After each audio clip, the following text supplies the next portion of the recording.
Masih dari Kabupaten Ogan Ilir, untuk menarik minat pelajar sebagai anggota Polri, Polres Ogan Ilir mendatangi SMA Negeri 1 Indralaya melakukan sosialisasi penerimaan anggota Polri tahun 2023. Sosialisasi penerimaan anggota Polri dilakukan oleh Polres Ogan Ilir dengan mendatangi SMA Negeri 1 Indralaya, dipimpin oleh Kasubag Diapers Polres Ogan Ilir, AKP Sunarto, bersama dengan PS Paur Subbag Dalpers Bribka M. Prengki. Kegiatan ini merupakan wujud dari tahapan penerimaan anggota Polri terpadu tahun 2023. Dengan adanya sosialisasi pengenalan tentang Polri, pelajar SMA siswa kelas 12 bisa minat untuk masuk menjadi anggota Polri dan mempersiapkan diri untuk mengikuti seleksi penerimaan Polri terpadu tahun 2023.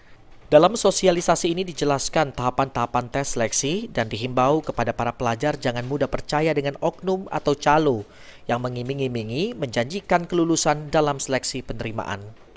Ahmad Romawi, PAL TV.